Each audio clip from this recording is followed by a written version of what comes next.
Esiet sveicināti, ir kārtējā epizode mūsu raidierakstam un virtuves sarunas, un patiešām mēs šodien sarunāsimies. Mēs esam ļoti, ļoti priecīgs ar Megiju. Es, Viktorija un mana kolēģi Megija, mēs sveicinām vispirms jūs, skatītājus.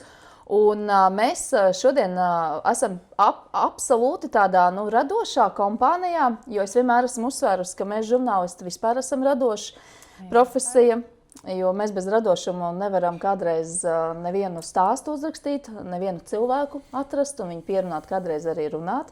Un tajā ikdienā tas radošums ir ļoti, ļoti nepieciešams. Un šodien mēs uz sarunu, tā nu ir gadījies, ka mēs esam uzzinājušas par kādu īpašu, kā teikt, projektu, kas top filma.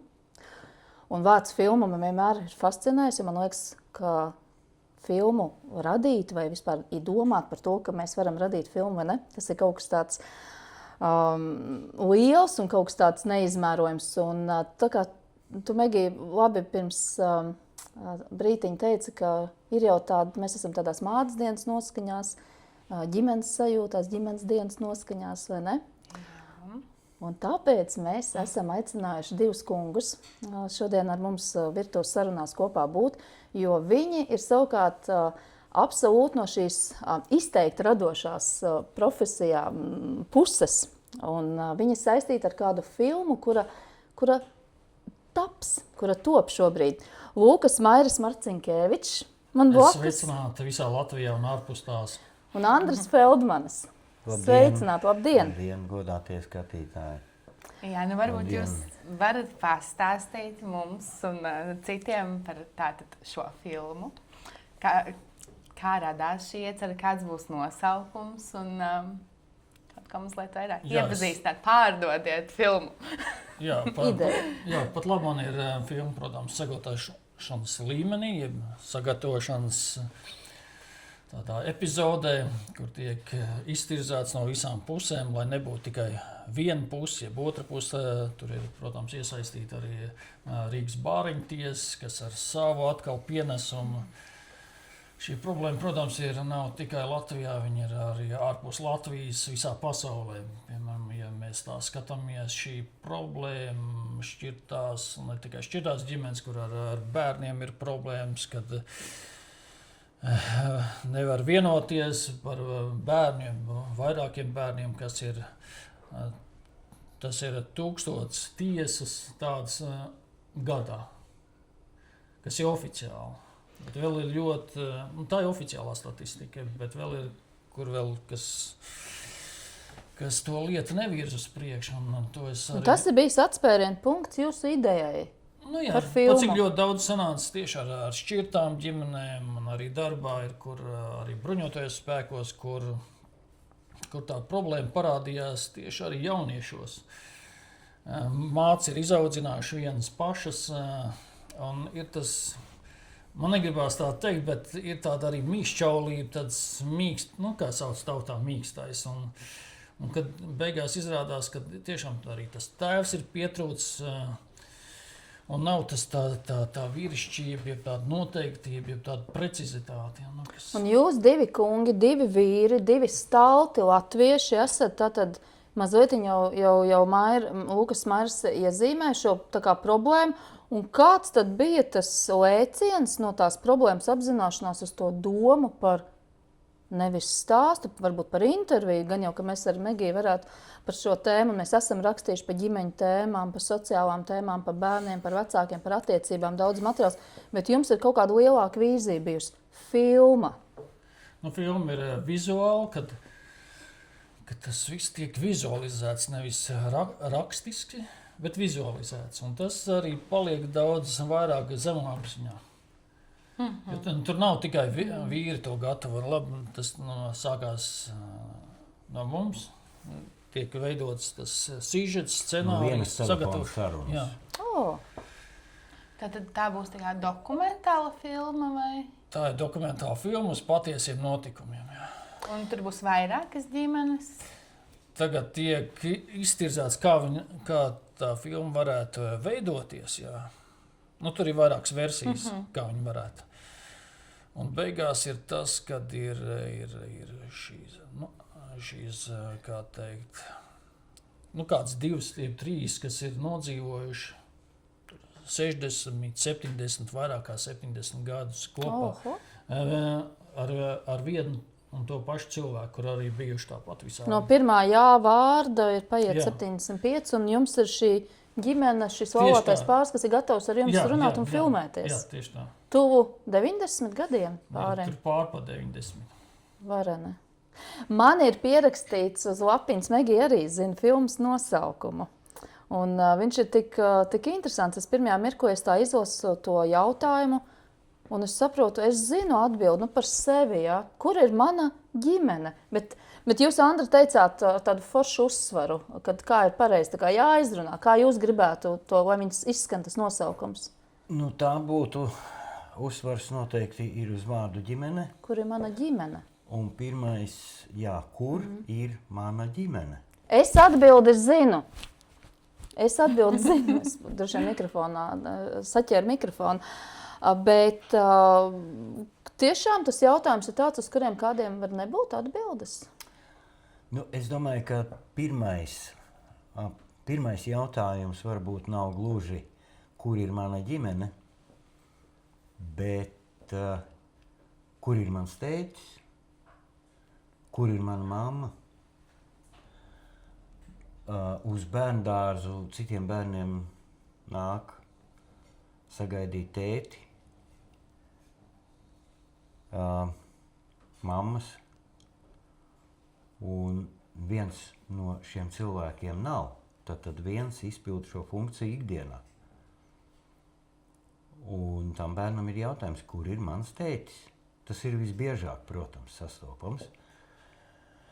Nu, tāda ir tā statistika. Bet šoreiz mēs nerunājam par to, kurš vainīgs un kurš vairāk vainīgs, kurš mazāk vainīgs. Mēs runājam par to, kas jau ir noticis, mēs runājam par rezultātu un kā tas rezultāts ietekmē šī te mazā cilvēka visu tālāko dzīvi.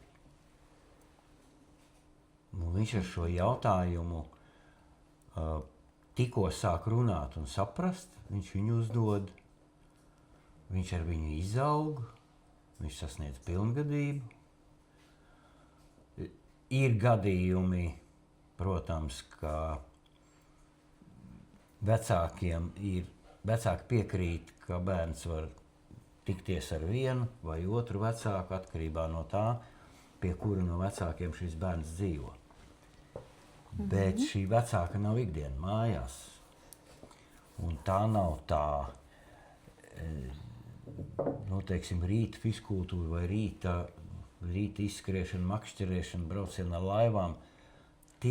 Tas ir noteiktas reizes mēnesī vai varbūt nedēļā. Nu kā? Kam ir kādi šie apstākļi noteikti no likuma puses un plus vēl arī no appusējās vienošanās puses. Un tad, kā jau Mairis teica, puišiem tas izpaužās vairāk, viņi ir mammas audzināti, tur varbūt ir mazāk tā vīrišķā dalība. Meitenēm arī tas tēva trūkums ir jūtams, jo meitene jau aug, un tēvs ir viņas vīrieša ideāls. Piekritīsiet? Jā, līdz noteiktam vecumam, es domāju. Jā, noteikti. Un tad sākās patstāvīgā dzīve.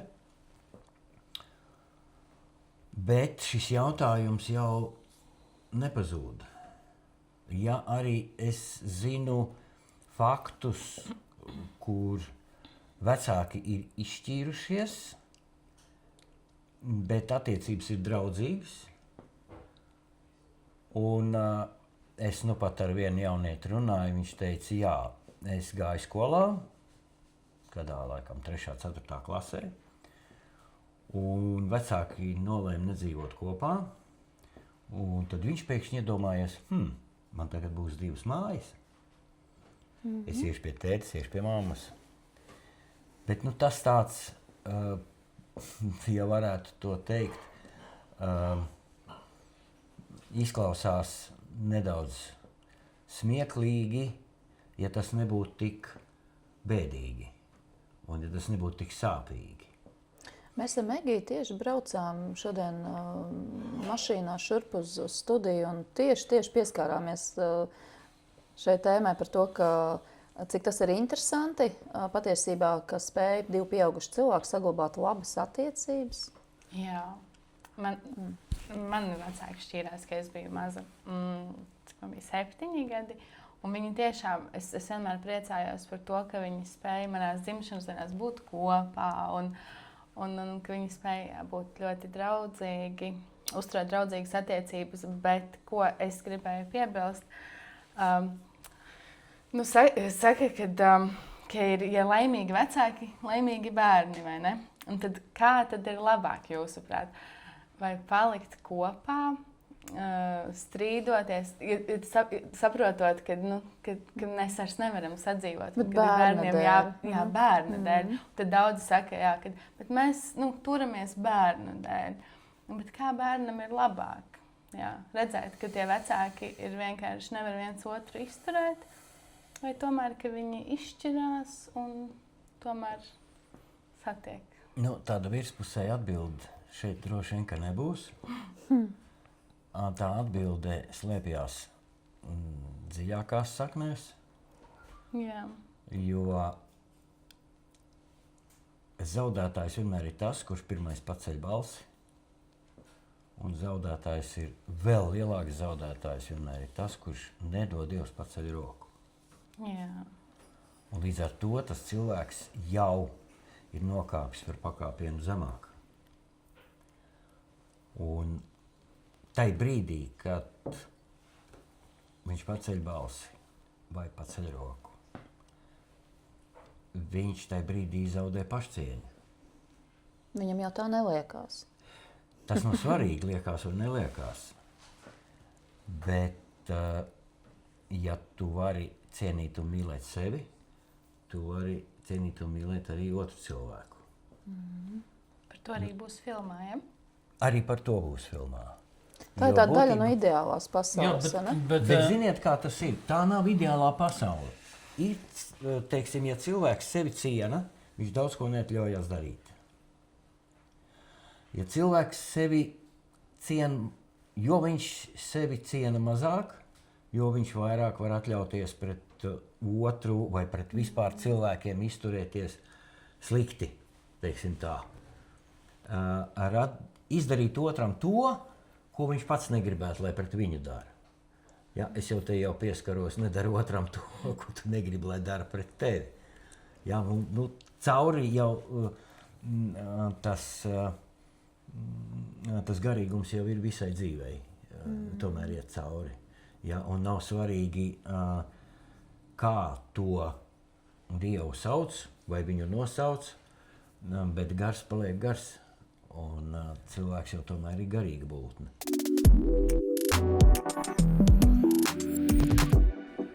Jūs abi esat ar kristīgu pārliecību, vai ne? Jā. Tā vajadzētu būt. Tā vajadzētu būt. Jā. Man liekas, ka mēs šeit pie galda sēžam visi ar kristīgu pārliecību, bet tajā dzīvē, tajos cilvēkos, ko mēs ikdienā sastopam, tur ir dažādas pārliecības. Bet vai tas nozīmē, ka jūs kā cilvēki tiešām ar tādu kristīgu pamatu dzīvē un jūs saskatījāt, tad iezīmējāt jau šo problēmu, šīs problēmas, esat nonākuši pie nosaukuma, pie jautājuma, kur ir mana ģimene un kā jūs kristīgā pārliecība tā ir ietekmējusi un tā virzījusi to filmas idejas tādu. Gan jau, ka jums ir lapas un scenāriju lapas, jums ir mapītē un labojumi ir un solīts pa solītiem ir, vai ne? Bet tajā visā jūs tā kā nezaudējat to savu ticību uz to, kad ir mums viens Dievs un viņš ir arī iedevis mums tādu konceptu ģimenei. Kā tas ir? Koncepts ir pavisam vienkārši. Pavisam vienkārši? Jā, ļoti vienkārši. Mēs nesarežģījām, arī Dievs nesarežģīja, bet mēs paši to dzīvi sarežģīja, un tad brīnās, kā mums neiet vēl kaut kas, tas arī dzimtas. Ja mēs tā skatāmies, kādreiz redz kādas lielas dzimtas un spēcīgas, un lai arī visā tur gāja, bet viņas turējās kopā un talkās gāja un vēl visu. Ja šodien ir tāds diezgan ar vien pašķidrāks, pirmais, kas tur ir, ienāk grēks. Ja. Grēka alga ir nāve. Notiekās aborti, notiekās tur šķiršanās, vēl tur, un tas nepaliek bez sekām. To turpina atkal nākošā paudze. Mums ir arī filmā pieslēdzās arī ginekologi un vēl visādi speciālisti. Un pēc tam ir nākošā problēma, kad nākošās paudzes atkal nevar izveidot ģimeni, nevar apprecēties. Tad tur ir problēmas lai varētu dzemdēt. Ja. Tur ir 101 problēma. Tas nav tā, mēs izšķīramies, labi, katrs uz savu pusi un viss. Ja. Viens tur varbūt grib atpakaļ, otrs negrib. Tas viens tur ar tādu savu ego. Tur, ja vēl gadās vēl trešais cilvēks, tad tur ir bieži vien čau. Ja. Un tas nav tikai viens stāsts, divi stāsti. Tādi ir miljardiem stāsti, ja mēs skatāmies globāli pa pasauli.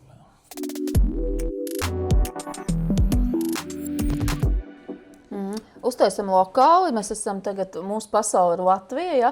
Kas ir jūsu balss, ka jums ir jautājums, kur ir mana ģimene? Kas ir tā balss, kam jūs esat iedevuši to skaņu, kas var atbildēt uz šo jautājumu?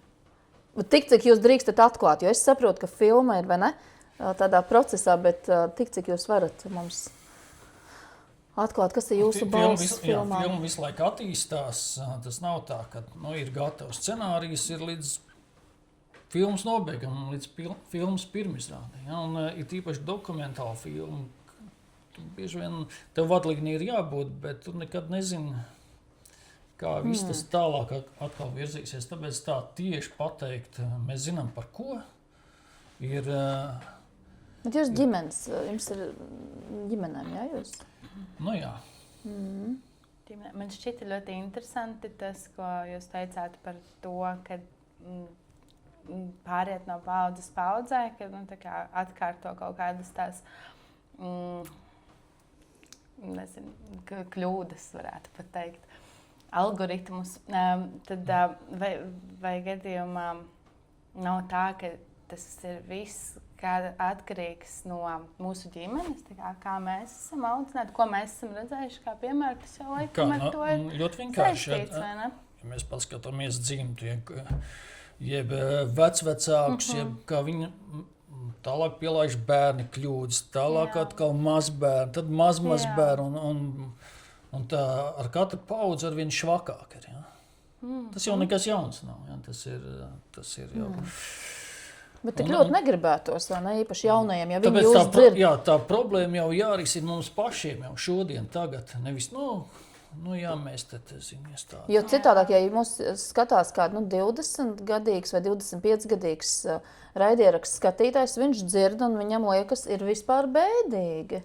Ja viņam ģimenē varbūt ir slikti pieredze, vai jūs ticat arī brīnumiem? Es jums teikšu tā, notiek arī apgriezti proporcionāls process.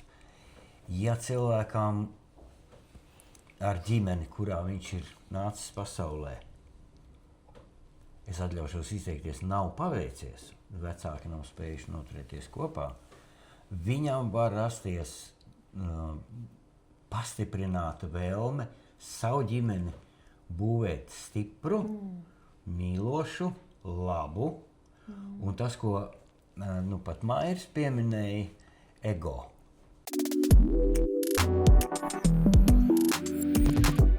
Tas, manuprāt, saistās arī ar komunikācijas prasmi. Tā ir liela problēma, dzirdot citus stāstus, lasot citus stāstus, kad cilvēki neprot runāt viens ar otru vairs. Viens, piemēram, vēlas runāt, otrs nevēlas runāt, vai neviens nevēlas runāt. Un tad tas arī mazliet, manuprāt, saistās ar to ego. Tā kā iemācīties nonākt pie kāda kompromisa. Tas būtu katrs ar jautājums, savu ko ego. varētu uzdot tam 75 gadus laulībā Jā. pārim. Jūs esat tikušies, jā, to pāri pastāstiet vairāk Jā, par es šo pāri. vienu reizi tagad esmu ticies. Mums arī, mēs iefilmējam arī vienu 100-gadnieci, kurai ir 102 gadi, skolotāji. Un tad mēs uztaisījām tādu epizodu, arī veidojot 100-gadnieku filmu, bet arī pie šīs filmas veidošanas tad ienāca prātā, kad tā gudri runāja par ģimeni, par kā viņi savā laikā un kas ir svarīgi. Un tad mēs izspēlējam tā, kad viņi māca, dod savus padomus jauniešiem. Un tad viņi, kad ir ļoti svarīgi tieši nevis tikai klausīties vārdus, bet tieši ko viņš dara, kā viņš rīkojas, kā viņš pret veciem cilvēkiem izturās, kā pret sunīt, kaķīt. Un tās nianses tad arī parādās, kas tad viņš ir patiesībā. Tas var būt tāds tests. Ne, labs. Es nesen redzēju kādu video, kur arī bija intervēti vecāka gada gājuma tādi pārstāvji, kas ilgi jau nodzīvojuši kopā, un tad viņiem jautāja, tad kāds ir tas jūsu noslēpums laulības. Un tad tā sieviete teica, ka viņas vīrs vienkārši slikti dzird, viņam dzirdes aparāts, un viņš vienkārši nedzird, ko viņi saka, tāpēc viņam nesanāk sastrīdēties.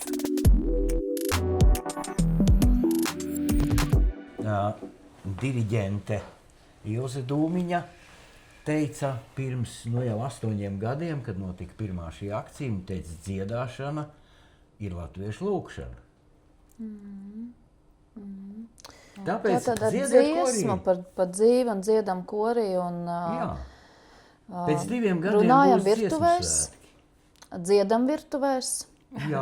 Varbūt mazāk taisam ēnu kabinetus virtuvēs. Jā, vai ne? labāk dziedam. Labāk Dziedam dziedam. virtuvē un dziedam dušā. Bet vislabākais Jā, šajā mašīnā. pavasarī ejam ārā un dziedam. Un Jā. sasaucamies dziesmās. Paldies jums, paldies Lūkas, Paldies. paldies Andri par to, ko jūs esat vispār uzņēmušies, ko jūs darat. Jo man liekas, tas tāds vienmēr liels brīnums, ka kaut kas top un kaut kas radošs top, un tas nav noteikti viegli.